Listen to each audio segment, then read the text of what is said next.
सभापति महोदय, राष्ट्रपति जी के अभिभाषण पर यहाँ सभी पार्टी के लोग अपने अपने विचार रख रहे हैं और मैं भी, मेरी पार्टी जो आरपीआई है, बाबा साहब अम्बेडकर जी ने स्थापित की हुई पार्टी है, इस पार्टी के तरफ से राष्ट्रपति के अभिभाषण का सपोर्ट करने के लिए, ये अभिभाषण देश के विकास के लिए ये अभिभाषण है, समाज को जोड़ने के लिए भाषण है, सभी पार्टियों को साथ लेकर देश का विकास करने के लिए भाषण है। लोकतंत्र में अलग अलग पार्टियां होती है, एक दूसरे पर आरोप प्रत्यारोप भी होते हैं, लेकिन उसके बावजूद भी हम सब एक हैं। इसी तरह की भूमिका अभी यहाँ आनंद शर्मा जी ने रखी है। वो कांग्रेस के नेता है, मैं भी कांग्रेस के पार्टी के साथ कई साल में रहा हूँ और कांग्रेस पार्टी का भी मुझे अनुभव है। अभी बीजेपी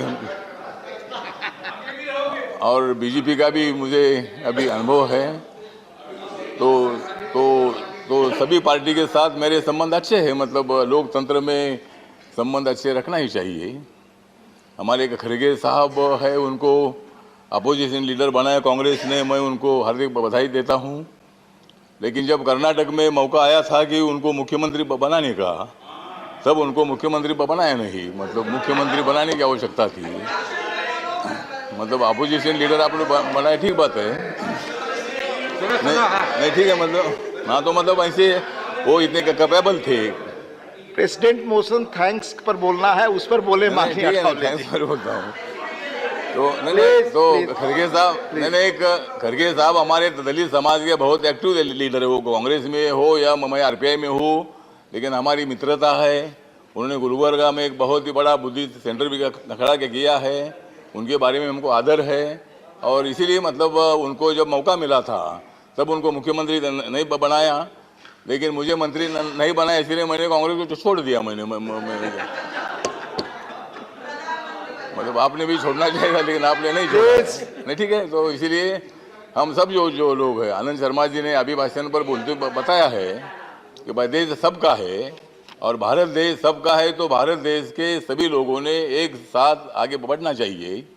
बाबा साहब अम्बेडकर जी का तो कहना था कि देश में दो ही पार्टी होनी चाहिए, एक कांग्रेस पार्टी और दूसरी रिपब्लिकन पार्टी। मतलब बाबा साहब के टाइम पर उन्होंने कोशिश की थी, मतलब दो ही पार्टी होनी चाहिए। लेकिन ठीक बात है, अभी बहुत सारी पार्टियां हैं। तो माननीय नरेंद्र मोदी जी के नेतृत्व में देश का विकास करने का काम हम लोग कर रहे हैं। आप लोगों ने भी काम किया है, लेकिन जो अधूरा काम था वो काम हमने पूरा किया। जब लोगों ने हमको मौका दे दिया, नरेंद्र मोदी जी को भारी वोटों से, मतलब 282 सीटों से 2014 में मतलब सत्ता में बिठाया, 2019 में 303 में सत्ता में बिठाया, अभी 2024 में 404 में सत्ता में बिठाएगी। मतलब ये आंकड़ा बढ़ता ही जाएगा। जिस तरह हमारा आंकड़ा बढ़ता जाएगा, वैसा तुम्हारा आंकड़ा कम होता जाएगा। और इसीलिए ठीक बात है। तो लोकतंत्र में जो भी है, मतलब जो समाज जो है, लोग जो है, ये जो करते हैं, तो मैं बताना चाहता हूँ कि ये तो राष्ट्रपति का अभिभाषण नहीं है खाली, ये तो खाली राष्ट्रपति का अभिभाषण नहीं है, ये तो मोदी जी के सरकार के विकास का अरसा है। ये तो मोदी जी के विकास का अरसा है।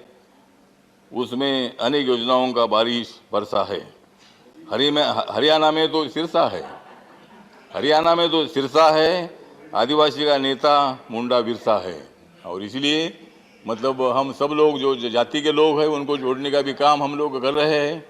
बाबा साहब अम्बेडकर जी का भी मतलब जिक्र किया गया है और बाबा साहब अम्बेडकर जी ने देश को जोड़ने की बात बताई है। बाबा साहब अम्बेडकर जी ने जातिवाद को खत्म करने की बात बताई है।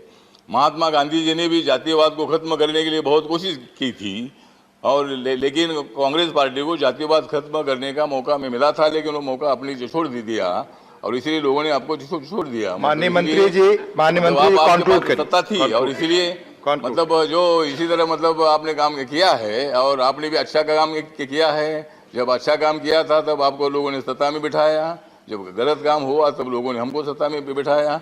तो मतलब ये लोकतंत्र में होते रहता है। कंक्लूड करिए माननीय। और इसीलिए मतलब अभी हमको तो नहीं, जो समय हमारे पास है, वो समय आपने 5 मिनट ऑलरेडी बोल लिया।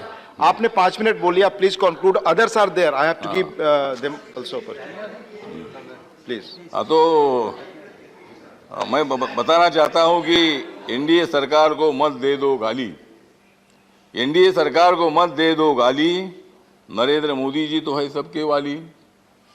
एनडीए को तो मत दे दो गाली, नरेंद्र मोदी जी तो है सबके वाली। कांग्रेस की आ गई है रात काली, कांग्रेस की आ गई है रात काली, और कांग्रेस वालों हमको दे दो ताली। Please please conclude, please conclude. Narendra Modi ji के कारण, सभापति महोदय, नरेंद्र मोदी जी के कारण दलित राष्ट्रपति बना, नरेंद्र मोदी जी के कारण दलित राष्ट्रपति बना। ऊंचा हो गया सारे दलितों का सीना, ऊंचा हो गया सारे दलितों का सीना। देश का विकास नहीं हो सकता है मोदी जी के बिना, देश का विकास नहीं हो सकता है मोदी जी के बिना। मोदी जी के सुविधाओं से अच्छा हुआ है सभी का जीना, और इसीलिए हम सब लोग आगे बढ़ेंगे। आपका भी साथ हमको चाहिए, और आप उधर ही रहो, हम तो इधर है ही है, और आपके साथ से ही हम आगे बढ़ेंगे। लोकतंत्र में अपोजिशन होता ही है, और अपोजिशन तगड़ा होना चाहिए, लेकिन उतना तगड़ा नहीं बन पा रहा है। अपोजिशन तगड़ा होना चाहिए, लेकिन अपोजिशन नहीं है तगड़ा। Thank you. अपोजिशन नहीं है तगड़ा, इसीलिए हो रहा है झगड़ा। Thank you. अब मैं दूसरे स्पीकर को बुलाऊं। इसीलिए ठीक बात है, तो इसीलिए अभिभाषण का मैं समर्थन करता हूं, और हम सब लोग मिलकर, आप लोग, आनंद शर्मा जी अगर आप हमारे साथ आते तो बहुत अच्छी बात है। मतलब आपने बोला कि भाई हम सब लोग मिलकर आगे बढ़ेंगे, तो आप तो उधर है, उधर ही आप रहो। अगर उधर रहोगे तो कुछ नहीं मिलने वाला है। मतलब थैंक यू, ठीक बात है। तो आपने अच्छी भूमिका रखी है लोकतंत्र में, अपोजिशन को भी। माननीय राकेश सिन्हा, और माननीय राकेश सिन्हा, मोदी जी आगे माननीय अठावले जी प्लीज प्लीज।